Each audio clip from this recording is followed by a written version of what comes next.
Août 1944, Lyon. La ville tremblait sous le bruit des moteurs. La Wehrmacht arrivait. 142 chars roulaient francs vers Lyon comme une marée de fer et d'acier. 8000 soldats allemands marchaient derrière eux, leurs bottes frappaient dans les routes poussiéreuses manquant du sud de la France. Chaque Panzer IV pesait 25 tonnes. Ces monstres de métal écrasaient tout sur leur passage. Le pont de la Guillotière traversait le Rhône au cœur de Lyon. C'était un vieux pont solide avec des arches de pierre massive. Ce pont était le seul chemin assez fort pour porter le poids énorme des chars allemands. Sans ce pont, les Panzers devaient faire un détour de 95 km. Avec ce pont, ils entraient dans Lyon en 6 heures.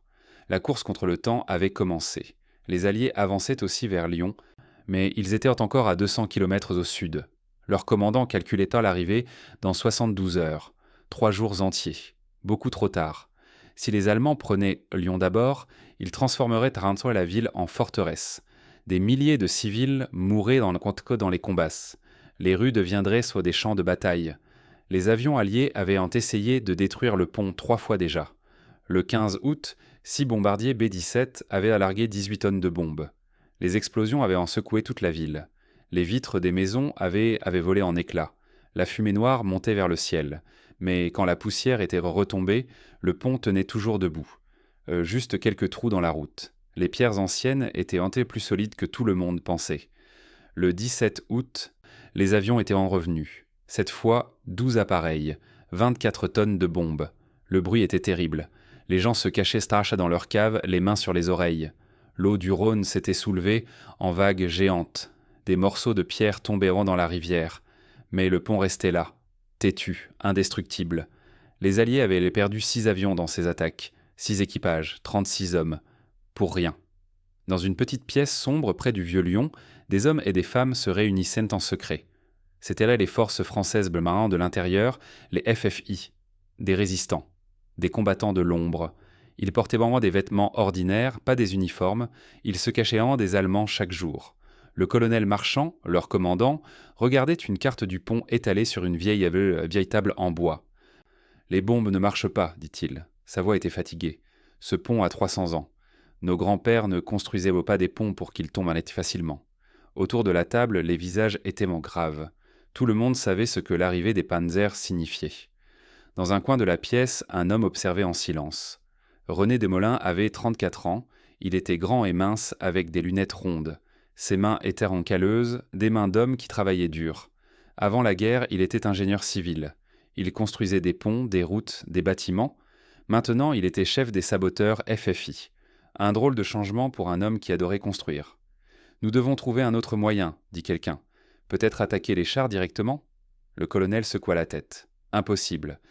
Ils ont 200 soldats qui gardent le pont, des mitrailleuses MG42, des projecteurs partout. Nous serions morts avant d'arriver près des chars. » Les experts militaires à Londres avaient envoyé un message le matin même. « Le pont de la Guillotière est indestructible avec les moyens disponibles au sol. Nous recommandons l'évacuation de Lyon. » Évacuation. Abandonner la ville aux nazis. Laisser les habitants se débrouiller seuls. René Desmoulins écoutait tout cela sans parler. Mais dans sa tête, des pensées tournaient vite. Ce pont, il le connaissait. Il le connaissait mieux que personne dans cette pièce. Mieux que les pilotes de bombardiers là-haut. Mieux que les généraux qui regardaient des cartes à Londres.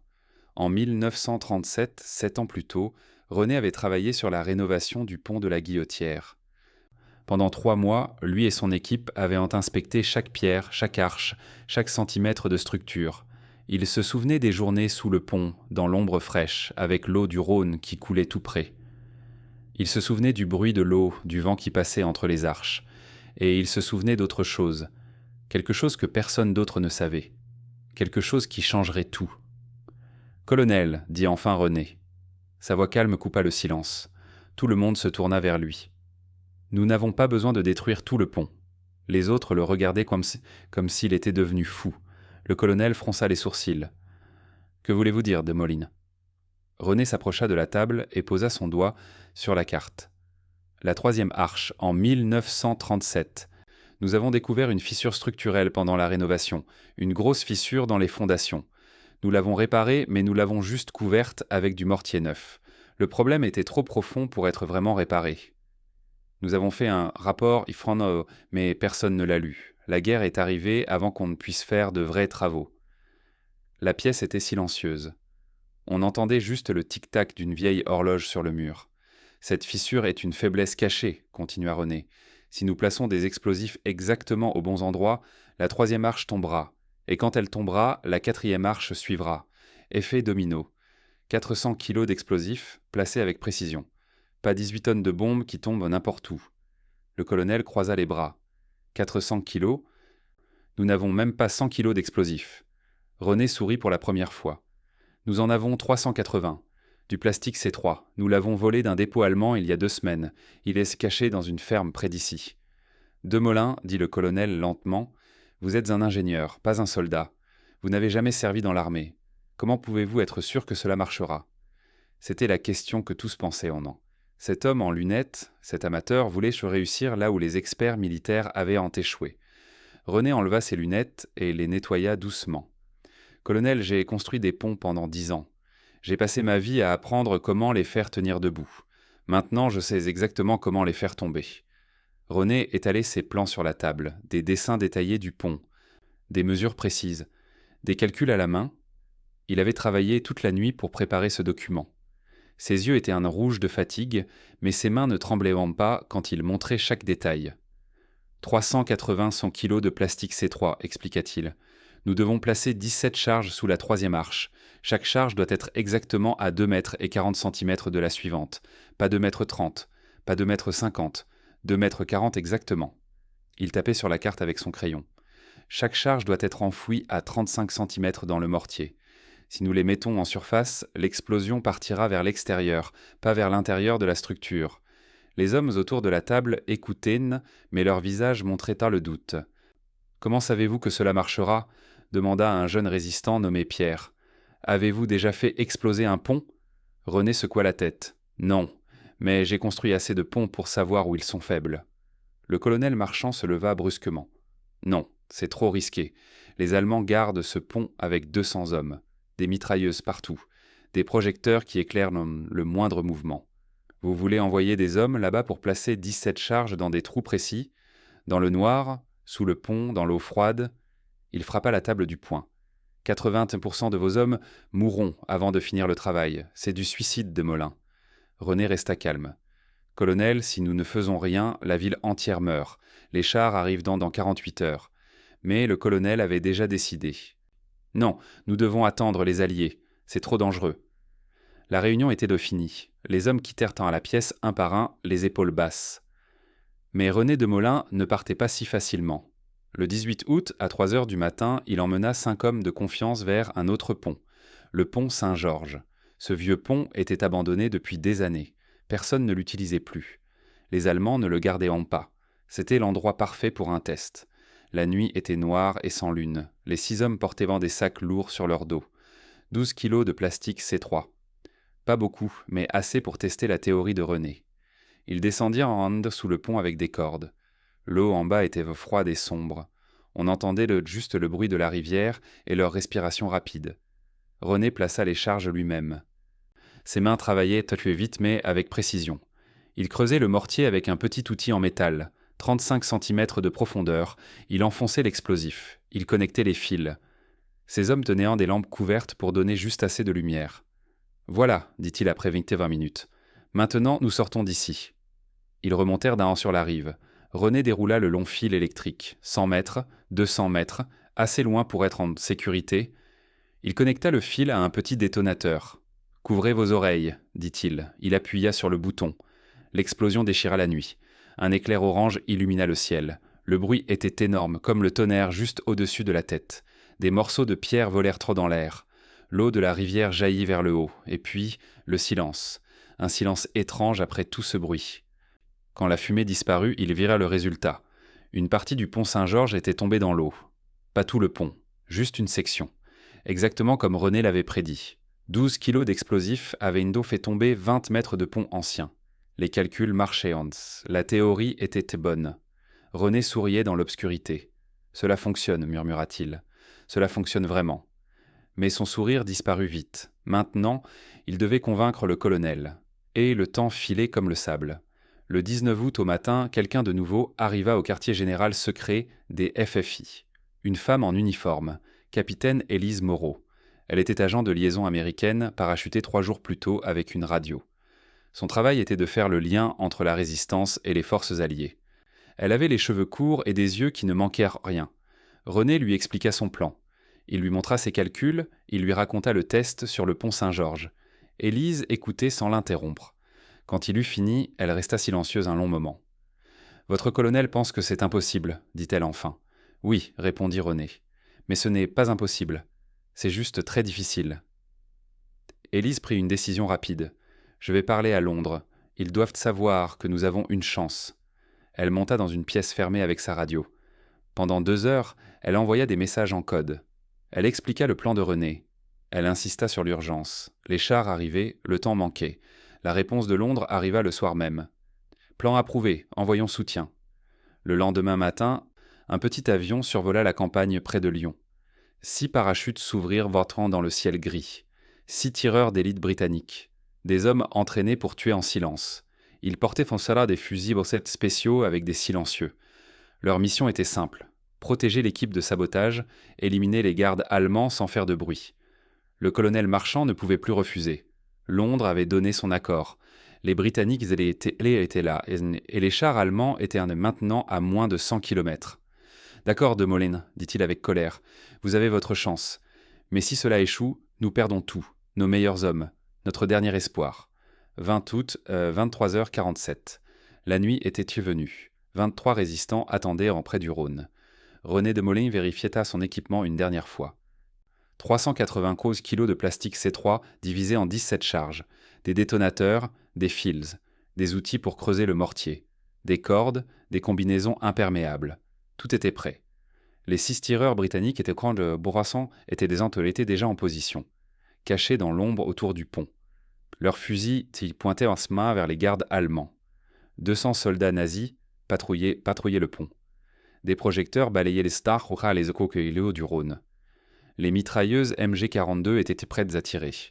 Un seul bruit suspect et tout le monde mourrait. Mais d'abord, une distraction. À minuit précis, une explosion retentit à l'autre bout de Lyon. Un petit dépôt de carburant que les FFI avaient ni fait sauter. Rien d'important, mais assez pour attirer l'attention. Des soldats allemands coururent vers le feu, les projecteurs se tournèrent dans cette direction. Pendant 5 minutes précieuses, le pont était moins surveillé. Maintenant, dit René, les 23 hommes coururent vers le pont, silencieux comme des fantômes. Ils se glissèrent en dessous les arches. L'eau du Rhône était glacée. 14 degrés Celsius, si froide qu'elle coupait le souffle. Mais il n'avait pas le temps de penser au froid. René dirigeait les opérations comme un chef d'orchestre. Toi, là, 2,40 m vers la gauche. Toi, commence à creuser ici. 35 cm, n'oublie pas. Les hommes travaillèrent dans le noir presque total. Leurs mains tremblaient, pas de peur, mais de froid. Ils creusaient le vieux mortier. Ils plaçaient les charges, ils connectaient les fils. Tout devait être parfait. Au-dessus d'eux, les bottes allemandes marchaient sur le pont. Les voix des gardes résonnaient dans la nuit. Personne ne savait que, sous leurs pieds, 23 Français préparaient la destruction. 2h18, c'est le temps qu'il fallut pour tout installer. Chaque seconde semblait durer 1 heure. Mais finalement, tout était en place. Les 17 charges, les fils connectés, le détonateur prêt. René fit signe à ses hommes. Silencieusement, ils sortirent en dessous le pont, un par un, doucement, sans faire de bruit. Un garde allemand s'arrêta soudain, il regardait vers le fleuve. Avait-il entendu quelque chose ? Un tireur britannique le prit dans sa lunette, son doigt sur la gâchette. Mais le garde alluma juste une cigarette et continua sa ronde. Les résistants respirèrent enfin. À 2 heures du matin, tous étaient en sécurité. Cachés à 300 mètres du pont. René tenait le détonateur dans ses mains. C'était le moment. Tout le travail, tous les plans, toute l'espérance reposaient dans ce petit appareil. Il regarda Élise, elle fit oui de la tête. Il regarda ses hommes, leurs visages étaient tendus mais déterminés. « Pour Lyon », murmura René. Son doigt trouva le bouton. 2h15 du matin, le 21 août 1944. Il appuya. Pendant une seconde rien ne se passa. Une seconde qui sembla durer 1000 ans. Et puis, le monde explosa. Le bruit était terrible, pas comme le tonnerre, plus fort, plus profond. Un grondement qui venait de sous la terre elle-même. Les fenêtres des maisons tremblèrent dans toute la ville. Les gens se réveillèrent en sursaut dans leurs lits. Les chiens hurlèrent. Les oiseaux s'envolèrent des arbres, paniqués, même en pleine nuit. L'explosion illumina Lyon comme un petit soleil orange. Pendant 3 secondes, on pouvait voir chaque rue, chaque bâtiment, chaque visage effrayé aux fenêtres. Et puis vint le son. Un craquement énorme, comme si la terre elle-même se cassait en deux. Le bruit du métal qui se tordait. Le bruit de la pierre ancienne qui cédait après 300 ans de résistance. La 3e arche du pont de la Guillotière s'effondra d'abord, exactement comme René l'avait prédit. Les charges avaient explosé au point parfait. La fissure cachée, cette faiblesse secrète de 1937, ne pouvait plus tenir. Des milliers de tonnes de pierres tombèrent dans le Rhône. L'eau noire jaillit vers le ciel en une fontaine géante. Mais l'effondrement ne s'arrêta pas là. La 4e arche, privée du soutien de sa voisine, commença à craquer. Les résistants cachés dans l'ombre entendirent le bruit. Un grincement métallique, comme des ongles sur un tableau noir, mais 1000 fois plus fort. La structure interne du pont se déchirait. Les barres de fer se cassaient une par une. Et puis, avec un rugissement final, la 4e arche suivit la 3e dans les eaux du Rhône. 73 mètres de pont disparurent en moins d'une minute. Une brèche de 12 mètres de profondeur s'ouvrit dans le fleuve. L'eau tourbillonnait autour des débris, bouillonnante, écumante, furieuse. Une vague énorme se forma, 4 mètres de haut. Elle déferla vers les quais, inondant les rues voisines. L'eau froide envahit les caves, les boutiques, les premières maisons. La poussière blanche de la pierre pulvérisée monta dans l'air nocturne. Elle se répandit dans les rues comme un brouillard fantôme. Les gens toussaient, les yeux brûlants. On ne voyait plus rien à 10 mètres. Cette poussière sentait la vieille pierre et la poudre. Elle recouvrit tout. Les voitures, les fenêtres, les arbres.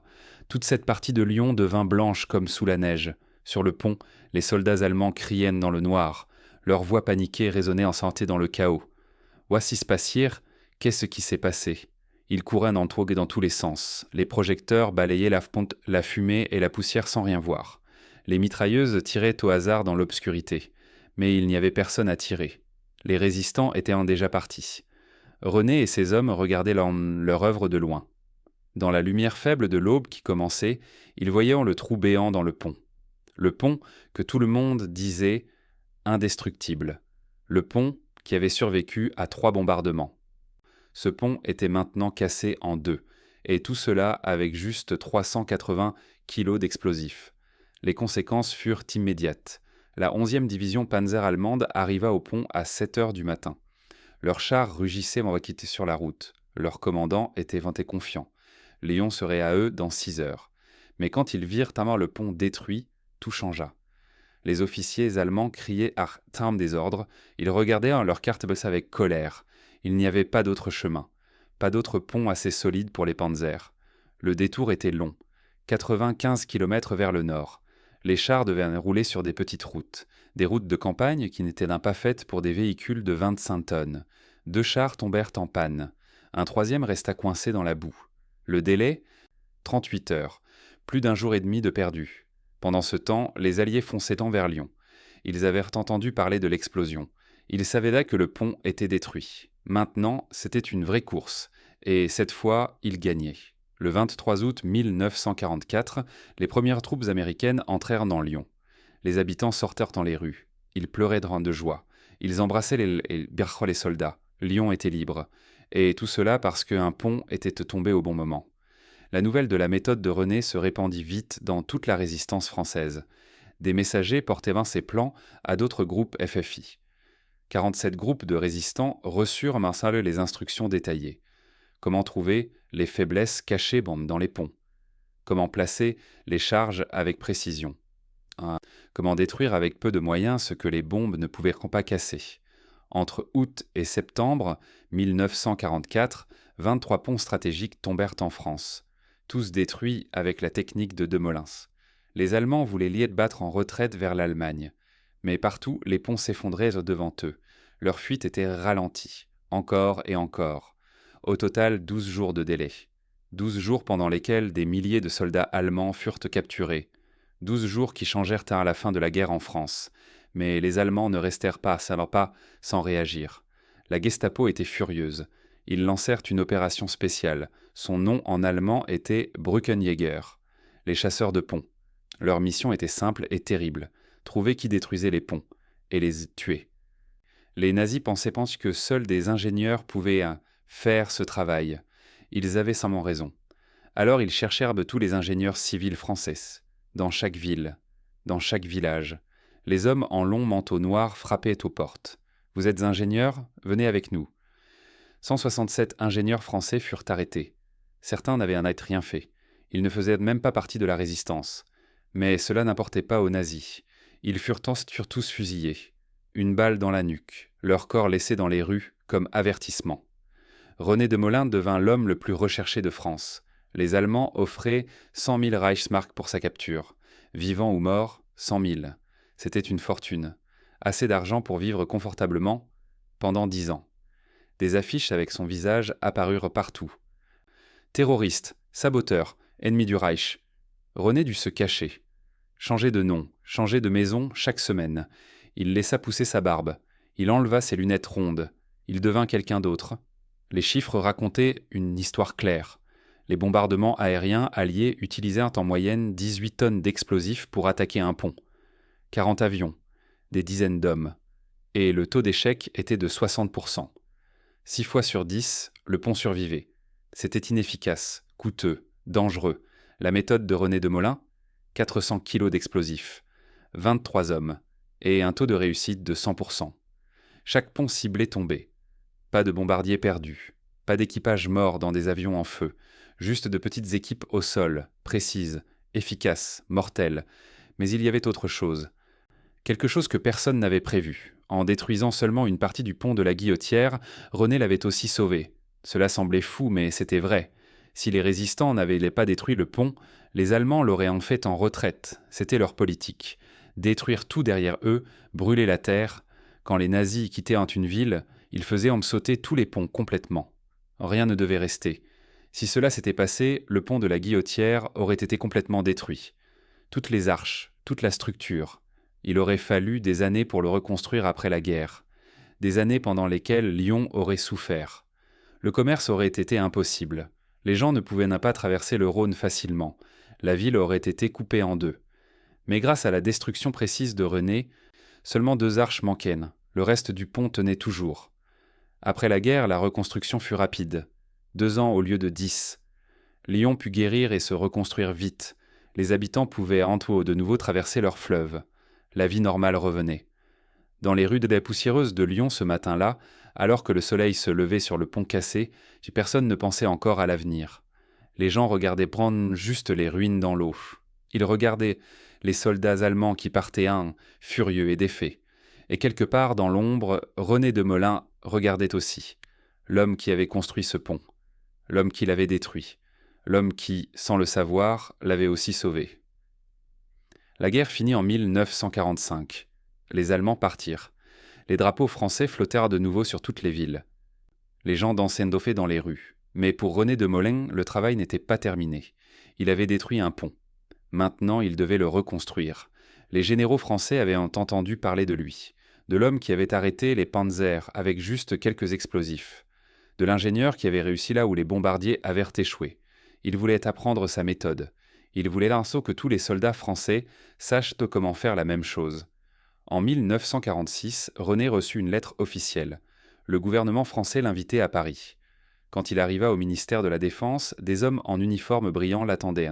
« Monsieur de Molin, dit un général avec des médailles sur la poitrine, nous voulons que vous rejoigniez le corps des ingénieurs militaires, avec le grade de colonel. » René était surpris. Lui, un simple ingénieur civil, devenir colonel, mais il accepta. Son pays avait besoin de lui. Pendant les 2 années suivantes, René enseigna sa technique à 200 officiers. Il venait de toute la France pour apprendre. Il leur montrait comment regarder un pont.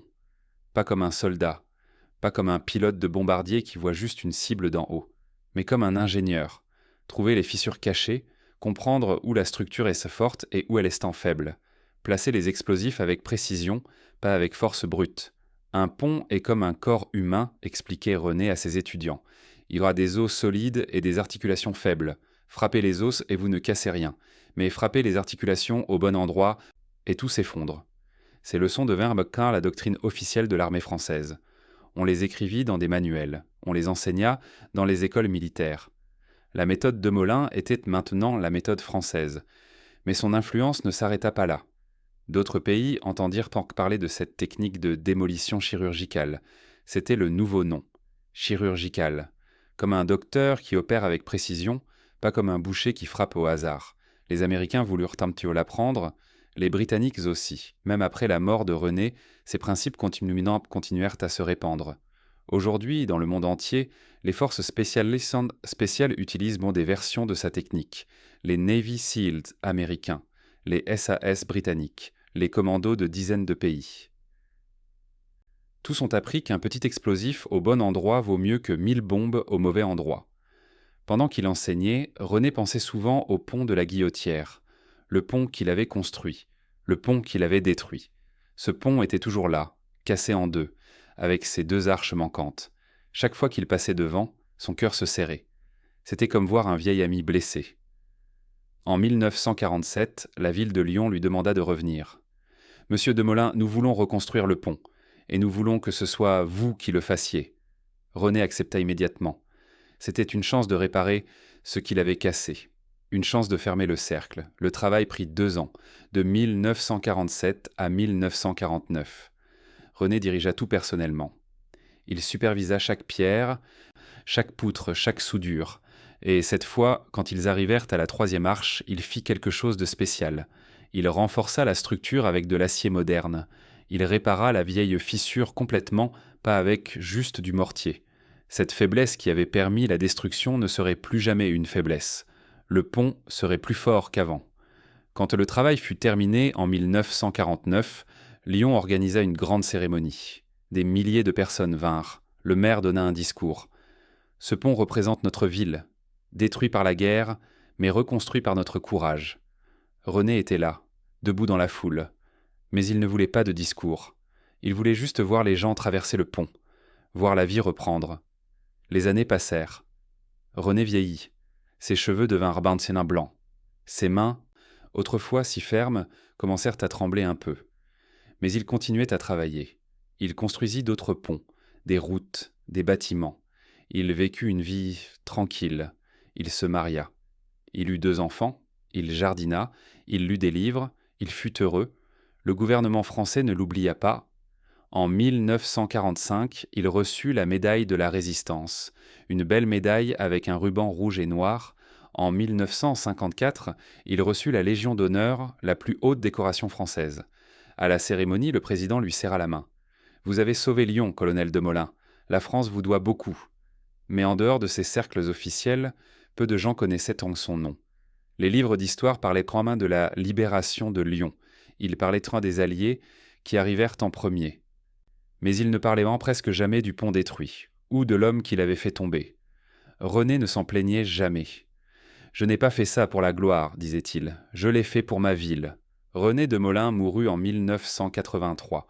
Il avait 73 ans, une vie longue et bien remplie. Ses funérailles furent simples, juste sa famille et quelques vieux amis.